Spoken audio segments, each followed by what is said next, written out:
Hello guys, I hope you all doing well. I am Rahul, welcome to our channel ink pleasure tattoo. So guys, आज पता है क्या, थोड़ा सा mood कर रहा है मेरा इसके अंदर के राज जाने का।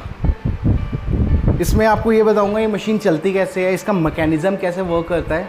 बहुत इंटरेस्टिंग है। मैंने यहाँ पे भी हालांकि मैंने खोला हुआ है, छोटी सी क्लास ले रहा था अपने स्टूडेंट्स की, तो मैंने सोचा कि चलो इसका एक पोस्टमार्टम करके देखते हैं इसके अंदर वर्क कैसे करता है एंड चीज़ें कैसे काम करती है और क्या क्या किन किन चीज़ों का क्या क्या फंक्शन होता है। बहुत आसान भाषा में, कोई टेक्निकल वर्ड्स का मैं यूज़ नहीं करने वाला एंड बहुत आसान शब्दों में मैं आपको ये चीज़ एक्सप्लेन करने वाला हूँ।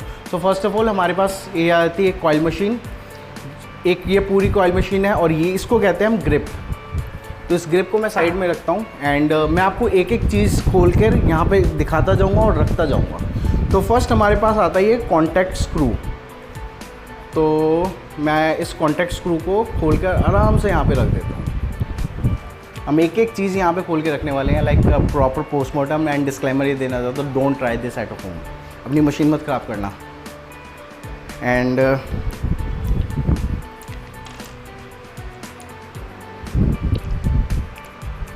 जैसे जैसे चीज़ें बाहर आती जाएंगी मैं आपको दिखाता जाऊँगा। काफ़ी टाइट है यार।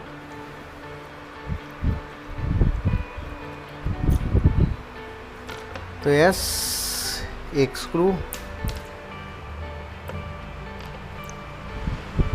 ओरिंग, एंड ये होता है ओरिंग। ओरिंग हमारे बेसिकली यहाँ पे लगा होता है, इस जगह पे, यानी कि इस जगह पे लगा होता है ओरिंग। कॉन्टैक्ट स्क्रू के बाद हमारे पास आया ओरिंग एंड देन फिर एक बैक स्प्रिंग का स्क्रू मैं ओपन कर रहा हूँ। तो ये स्क्रू हमारा बैक स्प्रिंग का भी ओपन हो गया। तो ये देखो, फ्रंट स्प्रिंग कुछ इस तरीके से दिखती है। ये वाला पार्ट है फ्रंट स्प्रिंग का एंड ये है बैक स्प्रिंग का पार्ट। तो ये दोनों अटैच्ड है। एंड हमारे पास नेक्स्ट आता है ये एमेच्योर बार।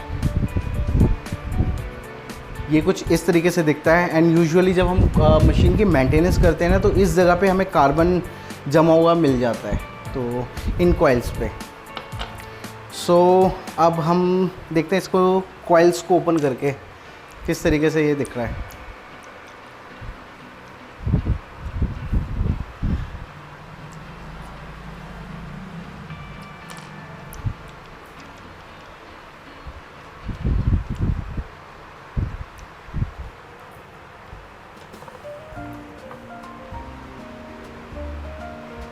सी, हमारी कॉइल्स कुछ इस तरीके से वायर में बंधी हुई है।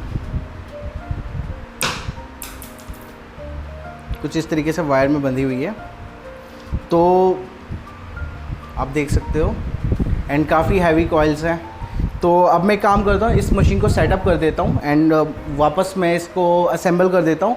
असेंबल करने के बाद मैं आपको अब बताऊँगा कि ये मशीन का काम कैसे करती है, इसका फंक्शन क्या है, कहाँ इसके रगों रगों में बिजलियाँ दौड़ती है। तो हम सब कुछ ये चीज़ें अब हम समझेंगे ये कैसे वर्क करती है। सो भाई, मशीन को वापस हमने इसका ऑपरेशन करके वापस सेटल तो कर दिया है एंड अब मैं आपको बताता हूँ मशीन की ट्यूनिंग कैसे करते हैं, क्योंकि देखो ट्यूनिंग के रिगार्डिंग इतने डाउट्स हैं ना लोगों के, नहीं हो पाता उनसे सॉल्व। तो अब मैं आपको बिल्कुल सिंपल मेथड से मैं आपको ट्यूनिंग सिखाने वाला हूँ। सो ट्यूनिंग करने के लिए फ़र्स्ट ऑफ ऑल हमें मशीन को लेना है एंड एमेच्योर बार पे हमें पहले तो कुछ ट्रायल के लिए इस पर रबर बैंड आप कर लो। बहुत सिंपल मेथड है, हर कोई कर लेगा, ठीक है। एमेच्योर बार पे अब आप देख सकते हो, एमेच्योर बार पे मैंने बिल्कुल ही नीचे इसको लॉक कर दिया है, ठीक है। कईयों को प्रॉब्लम होती है एमेच्योर बार को नीचे करके देन स्क्रू टाइट करना, देन उसके ऊपर एडजस्ट करना कि कितना डिस्टेंस रखना है। तो हमने एमेच्योर बार को पहले तो नीचे कर लिया, देन मैं स्क्रू टाइट करके इस स्प्रिंग के ऊपर मैं पहले टच कर दूँगा कुछ इस तरीके से। एंड जैसे ही मैं टच करूँगा तो फर्स्ट ऑफ ऑल जो इसका एंगल होता है इसका, तो इसका एंगल कितना रखना है, कितना होना चाहिए, ये यहाँ रहना चाहिए, यहाँ रहना चाहिए, यहाँ रहना चाहिए। तो मैं ये चीज़ भी आपको एक्सप्लेन करता हूँ। जैसे ही आप टच कर दोगे इसके ऊपर, तो बिल्कुल ही एक प्लेन एंगल रहना चाहिए, इसकी टिप पे नहीं रहना चाहिए। टिप तो ज़रा सी पीछे रहेगी, बट यस कुछ इस तरीके का एंगल रहना चाहिए। आप अगर ध्यान से देखो तो कुछ इस तरीके से, जो इसकी बॉडी है ये साइड वाली और इसके बिल्कुल पैरेलल होनी चाहिए। ठीक है, इस तरीके से पैरेलल होनी चाहिए।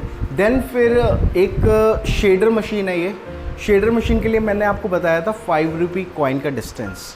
तो अब मैं क्या करूँगा, जैसे ही टच करने के बाद एक बार मैंने इसका एंगल सेट किया एंड देन इसको 5 रुपये कॉइन के डिस्टेंस के बराबर मैं इसको पीछे लेके जाऊँगा। अगर आप ध्यान से देखोगे तो मैं 5 रुपये कॉइन के डिस्टेंस के बराबर इसको मैं पीछे लेके गया। ये कुछ इस तरीके से आपकी शेडर मशीन सेट हो जाएगी एंड अपने लाइक रबर बैंड को आप उतार दो। मशीन आपकी ट्यून हो चुकी है, आपको कुछ नहीं करना। अब आपने एक क्लिप कॉर्ड को मशीन पे लगाना है कुछ इस तरीके से एंड आपकी मशीन रन होनी शुरू हो गई।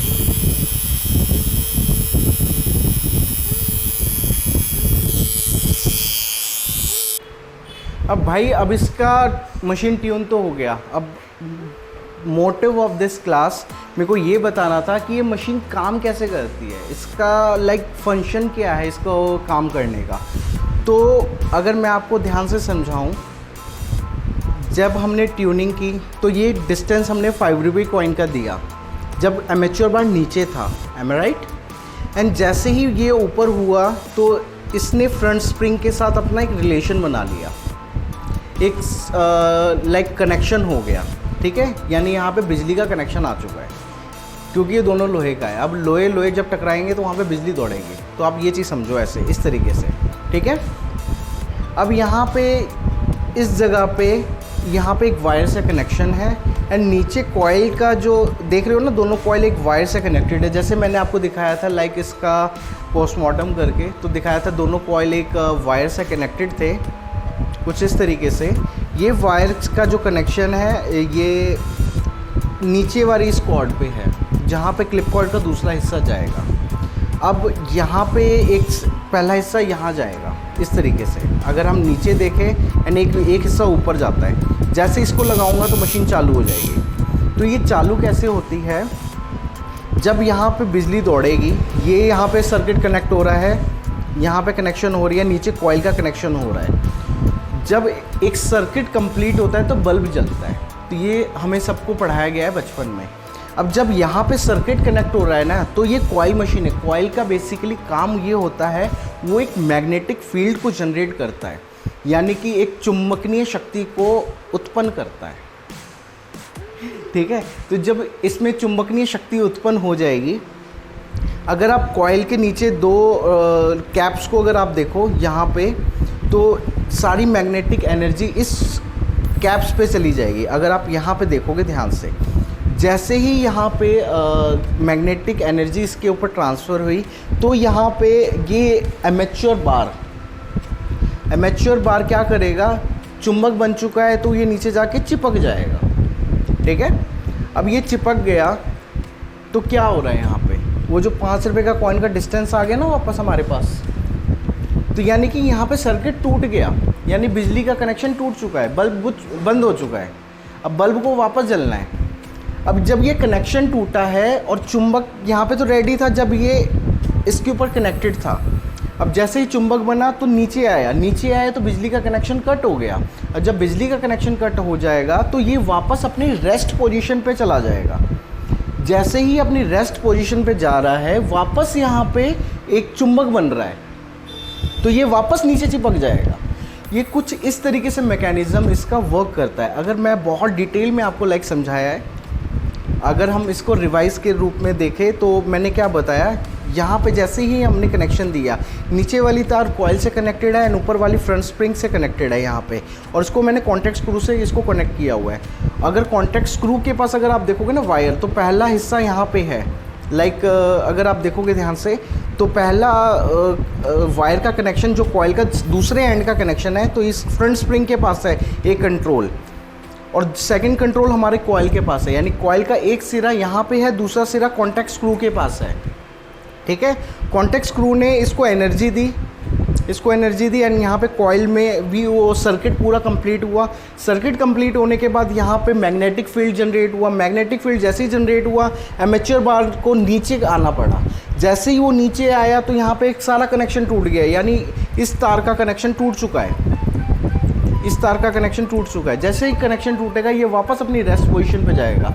रेस्ट पोजीशन पे जाने के बाद ये वापस ये चार्ज हो जाएगा, यहाँ पे फिर से कॉइल एक्टिवेट हो जाएंगे, वापस यहाँ पे चुंबक शक्ति बनेगी एंड ये वापस नीचे आएगा। इसको हम अब प्रैक्टिकली देखते हैं। जैसे ही मैंने वायर को लगाया, अब देखो ये यहाँ पे आके हिट ले रहा है इस अपनी कैप्स के ऊपर।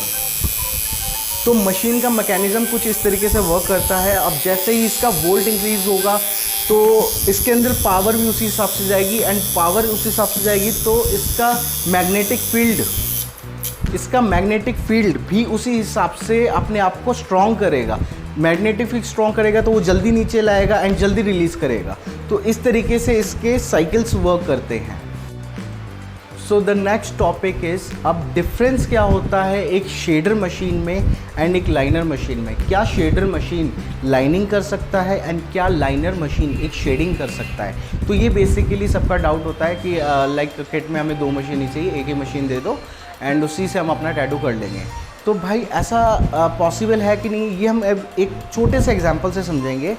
ये हमारा लाइक फ्रंट स्प्रिंग, ये जो फ्रंट स्प्रिंग है ना, मेरे पास सिमिलरली 2 मशीन है बिल्कुल हमशक्ल दिखने वाले, बट एक लाइनर है एक शेडर है। तो हम इसी चीज़ से के एग्जांपल से समझेंगे कि यहाँ पे वर्क क्या हो रहा है। तो ये जो फ्रंट स्प्रिंग है हमारा, ये फ्रंट स्प्रिंग, इसको एक एग्जांपल लेते हैं हम अपने स्केल के ऊपर। जो फ्रंट स्प्रिंग है, अब ये देखो, अब आप बताना कि ये कौन सा मोशन होगा, ये शेडिंग के लिए होगा या एक लाइनिंग के लिए होगा। अगर मैं इसको ये टैप करता हूँ तो आप इसके मोशन को देखो, ये अभी तक हिल रहा है। तो ये जो मोशन है बेसिकली हमें सॉफ्ट शेड प्रोवाइड करता है, बहुत ही सॉफ्ट, लाइक एक स्किन के सरफेस के ऊपर ज़्यादा डीप नहीं जाएगा, एक शेडिंग मोशन देगा। अगर ये डीप चला जाएगा तो वहाँ पे फिलिंग हो जाएगी।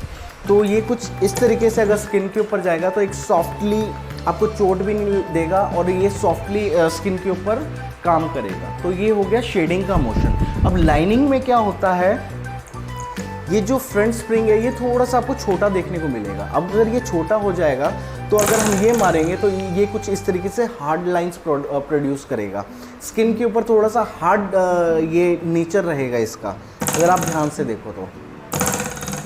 एग्जाम्पल के रूप में मेरे पास ये अभी एक मशीन है, आप ये देखो, इसका फ्रंट स्प्रिंग आप नोटिस करो एंड इसका फ्रंट स्प्रिंग आप नोटिस करो। ये शेडिंग मशीन है, लाइक इसका फ्रंट स्प्रिंग आप नोटिस करोगे एंड कॉन्टैक्ट स्क्रू देखोगे तो ये कुछ ज़्यादा ही एंगल पे बेंड है, ठीक है।